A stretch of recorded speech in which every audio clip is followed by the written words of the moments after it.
Unter unseren Straßen, Brücken und Autobahnen verbergen sich geheime Sprengschächte.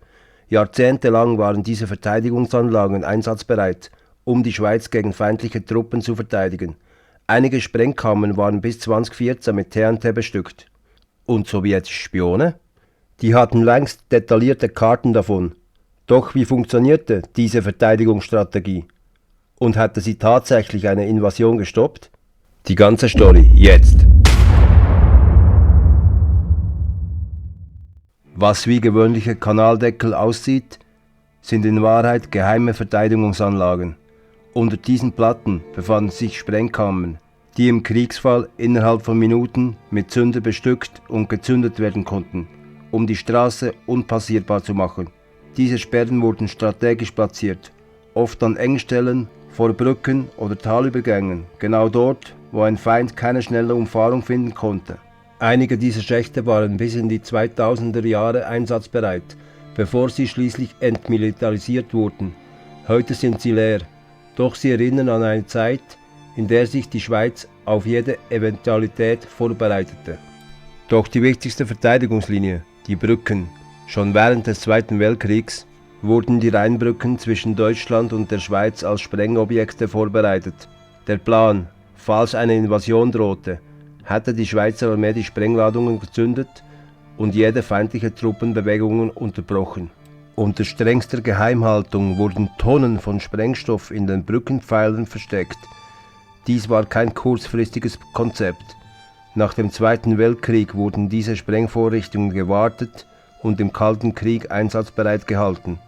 Bis 2007 waren die letzten Rheinbrücken noch als strategische Sperrobjekte registriert. Erst dann begann ihre Entschärfung.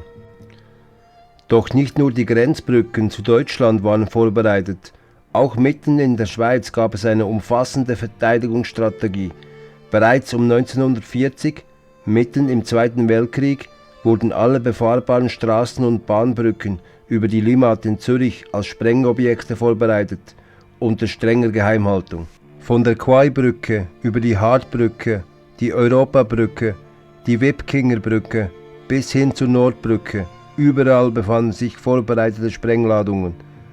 Auch Bahnbrücken wie die Lettenbrücke waren Teil dieser Strategie.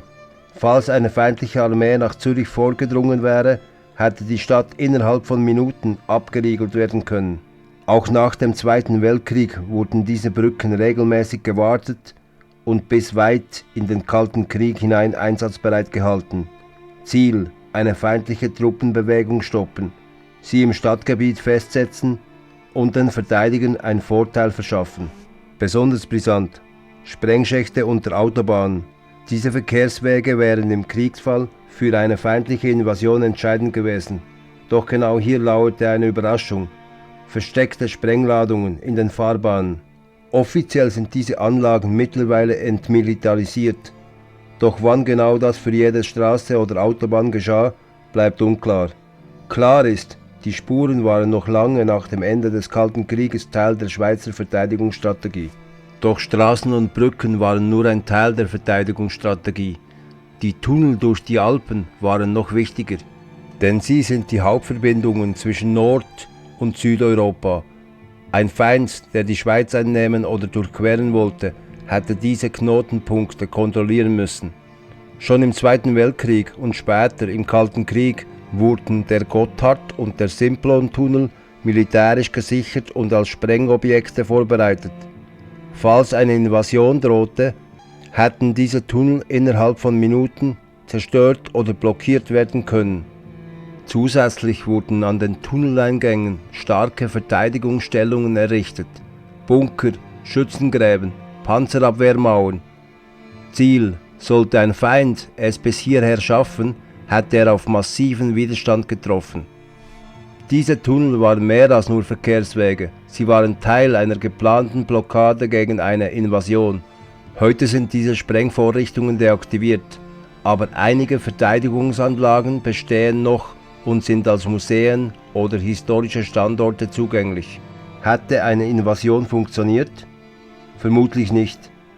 Denn selbst wenn die Sowjets wussten, welche Brücken tragfähig waren, sie wussten auch, Jede strategisch wichtige Brücke hatte gesprengt werden können.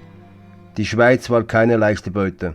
Heute sind viele dieser Anlagen stillgelegt, aber sie erinnern an eine Zeit, in der die Schweiz stets auf Verteidigung bedacht war. Was denkt ihr? Hätten diese Sperren einen Feind wirklich aufgehalten? Soll ich in einem zweiten Teil über vorbereitete Sprengstellen an Alpenstraßen und Eisenbahnsprengobjekte berichten? Schreibt es in die Kommentare.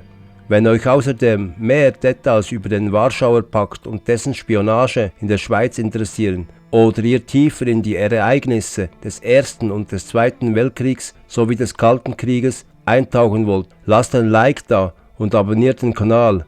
Bis zum nächsten Mal.